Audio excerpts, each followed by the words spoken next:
Hi everybody, I just wanted to jump in right where I left off from the last video. So if you remember, we made our seedling mix and we put it in a tray.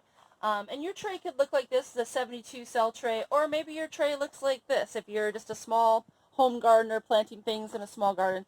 Little egg carton trays are fine. Just use what you have around. Um, so you have your trays. Remember, we pressed them down because the seed likes a firm base to go into. So you want to make sure that these cells are compressed before you start. Then you're going to have something that looks like this, a seed pack from whatever company you ordered from. This is from Johnny's. It's a good company on the East Coast. And you want to notice on the seed pack the name of the varietal, but also this little sticker, it's going to be somewhere on your pack. And it's going to say the germination rate and when they tested the germination rate. That tells you how old your seed is. This is from January of 2018, so it's 2 years old. But I can tell you that this seed's probably going to be fine. If you had your seeds from a couple years ago, you can still use them. Most seed will last perfectly for at least a year unless you had it in the hot sun or it's moldy or looks weird or something. It's probably fine. The only seeds that tend to go off pretty quickly are like spinach seeds, and then the next family that tends to go off a little quicker is like tomatoes and peppers. But the brassica family, which this is in, this is good for maybe 3 or 4 years. However, because it's 2 years old, you want to do more seeds per cell than just one. In 2018, I could have done one seed and got a 99% germination rate, which means like they almost all come up. Now I'm going to do at least 2 seeds per cell, maybe 3 or 4, depending on how much seed you have. If you paid, $10 for purple cauliflower seed, I would still just put one in every cell. That way you just make sure you get your money's worth. Let's take a look at some seeds. So depending on what you're planting, your seeds, every seed is so beautiful. Every plant is different. Nature is infinitely, diverse. So we have lettuce seed here. This is fenugreek, which is something I plant on our seed farm, our tea farm, because we do herbs and tea. And this is crimson fava, which is a really cool and kind of endangered species of a seed, but it's a really neat seed. But it's really big, right? So all the different sizes.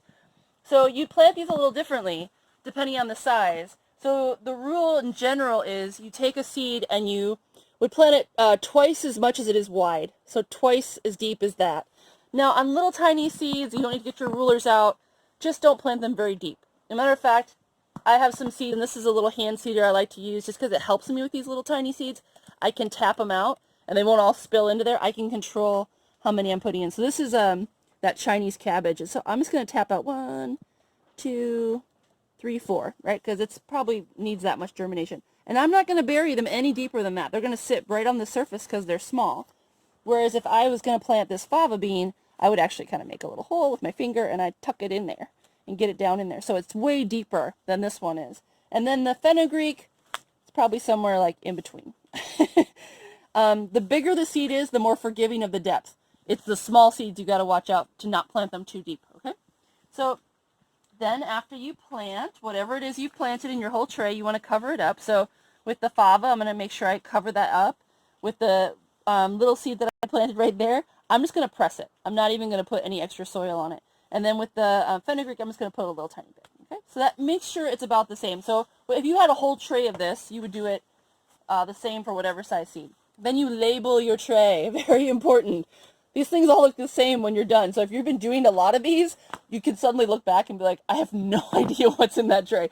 So it's really easy to forget. Make sure you label as you go. What you planted, fenugreek, what the date is that you planted. So you know how long it's been sitting in here. That way, if it doesn't germinate in 2 months, you know it was bad seed or something happened, right?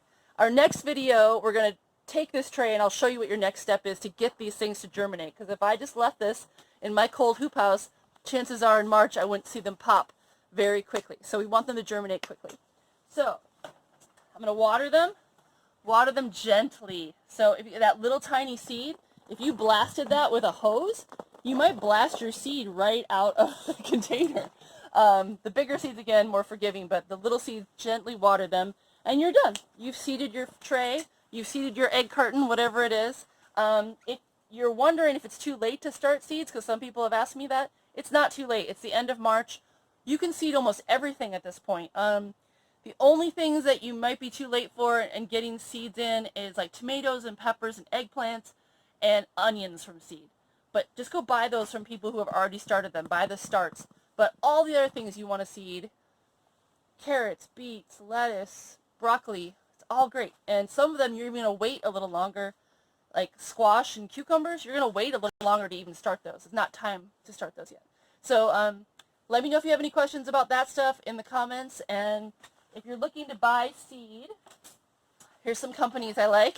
Medicinal and herbal companies, our seed. This is strictly medicinal, and they're in Williams, Oregon, so a good local company. Adaptive Seeds has herbs and veggies. They're in Sweet Home, Oregon. Great company. Wild Garden Seed, one of my very favorites for flowers. An amazing array of lettuce in here. Thank you, Frank Morton, for that. Awesome seed saver. And Johnny's, for anybody who's doing anything bigger, like small farms or a bigger garden, you're going to get a better value in like the volume of seed that they provide, because they do great amounts and a lot of good farm supplies in here too. So those are just some. There are so many seed companies. Support your local small seed growers. So important. That's a whole nother video. Thanks, guys. I'll see you in the next one.